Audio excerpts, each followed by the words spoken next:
नमस्कार साथियों, तारीख पे तारीख। आई एम श्योर आपने ये डायलॉग जरूर सुना होगा।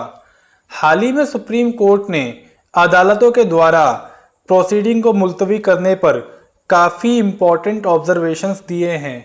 चलिए जानते हैं इसके बारे में डिटेल में। इस केस का नाम ईश्वरलाल माली राठौड़ वर्सेस गोपाल है, जिसको सुप्रीम कोर्ट की जस्टिस एम.आर. शाह और जस्टिस ए.एस. बोपन्ना की डिवीजन बेंच ने डिसाइड किया है। केस के फैक्ट्स ये थे कि प्लेंटिफ जो कि मकान मालिक था, वो अपनी प्रॉपर्टी से टेनेंट को खाली करवाना चाहता था, जो कि टेनेंट इनकार करता था। जिसके बाद मकान मालिक ने एविक्शन के लिए एक सूट फाइल करा, जो कि 2013 में किया गया था। लेकिन डिफेंडेंट के द्वारा इस केस में लगातार एडजमेंट मांगा जाता था और यहाँ तक कि जो डिफेंडेंट के द्वारा प्लेंटिफ के विटनेसेस को क्रॉस एग्जामिन किया जाता है, उसको भी इस केस में डिफेंडेंट ने नहीं किया था। यहाँ तक कि कोर्ट ने डिफेंडेंट को 2 बार लास्ट अपॉर्चुनिटी दिया था कि वो प्लेंटिफ के विटनेसेस को क्रॉस एग्जामिन कर ले, लेकिन इसके बावजूद भी डिफेंडेंट ने कोई भी क्रॉस एग्जामिनेशन नहीं किया और वो जानबूझकर प्रोसीडिंग को डिले करता गया और इसके लिए वो लगातार एडजमेंट की मांग करता था। और अनफॉर्चुनेटली डिफेंडेंट की इस मांग को ट्रायल कोर्ट और बाद में हाई कोर्ट मान लेते थे और एडजमेंट ग्रांट कर देते थे, जिसकी वजह से ये केस काफ़ी डिले हो गया था। हालांकि बाद में फिर ट्रायल कोर्ट ने ये ऑर्डर दिया कि जो डिफेंडेंट का राइट है क्रॉस एग्जामिन करने का, वो अब नहीं रहेगा, यानी कि डिफेंडेंट को क्रॉस एग्जामिनेशन करने का मौका नहीं दिया जाएगा। इस ऑर्डर के खिलाफ डिफेंडेंट हाई कोर्ट में चला गया, लेकिन हाई कोर्ट ने भी ट्रायल कोर्ट के इस ऑर्डर को कंफर्म कर दिया, जिसके बाद अल्टीमेटली डिफेंडेंट चला गया सुप्रीम कोर्ट में। डिफेंडेंट के द्वारा इस केस को फाइल किए जाने पर सुप्रीम कोर्ट ने ये कहा कि ये केस एक क्लासिकल एग्जाम्पल है कि किस प्रकार एडजमेंट का गलत इस्तेमाल किया जा सकता है। चलिए जानते हैं उन ऑब्जर्वेशंस के बारे में।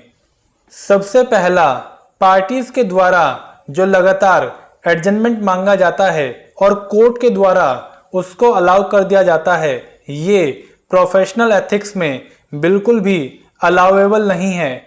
इसको परमिट नहीं किया जाना चाहिए। सुप्रीम कोर्ट ने कहा कि रिपीटेड एडजमेंट एक प्रकार से जस्टिस डिलीवरी सिस्टम की इंसल्ट है और ऐसे प्रैक्टिस को बिल्कुल भी अलाउ नहीं किया जाना चाहिए।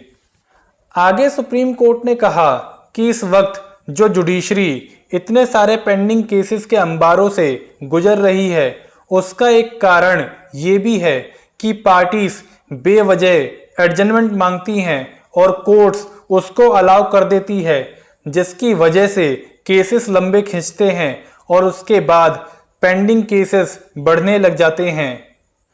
आगे सुप्रीम कोर्ट ने ये कहा कि इसमें किसी भी प्रकार का विवाद नहीं है कि अगर जस्टिस यानी कि न्याय समय पर ना मिले तो जो लिटिगेंट हैं, जो कि कोर्ट में केस फाइल करते हैं, उनका विश्वास जस्टिस डिलीवरी सिस्टम से कम होने लगेगा।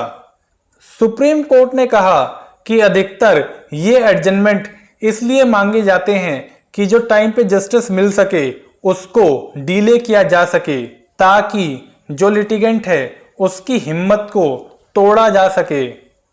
आगे सुप्रीम कोर्ट ने कहा कि अदालतों को ये ध्यान में रखते हुए कि आम व्यक्ति का जुडिशियल इंस्टीट्यूशन पर भरोसा कायम रहे और उसके साथ ही आगे भरोसा बढ़े, इनको ध्यान में रखते हुए ही अपनी ड्यूटीज को पूरा करना चाहिए।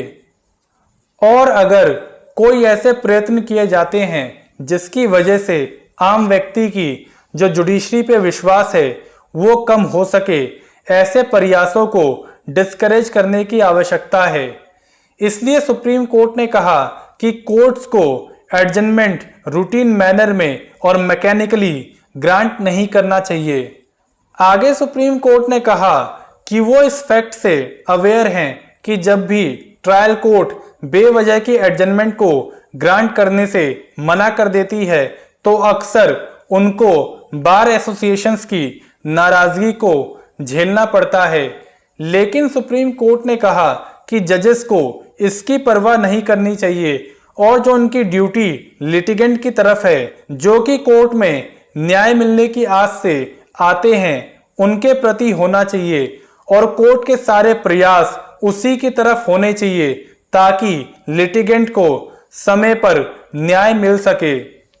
आगे सुप्रीम कोर्ट ने इस केस के फैक्ट्स को रेफर करते हुए ये कहा कि जैसे कि ये केस एविक्शन था, अक्सर एविक्शन के केस मकान मालिकों के द्वारा फाइल किए जाते हैं और उसमें उनको असल में उसकी आवश्यकता होती है, लेकिन इस प्रकार के एडजमेंट की वजह से उनको मकान टाइम पे नहीं मिल पाता और अक्सर कोर्ट के द्वारा एविक्शन की डिक्री 10 से 15 सालों के बाद मिलती है, जिसकी वजह से जो उनका पर्पस था मकान खाली करवाने का वो बिल्कुल ही डिफीट हो जाता है।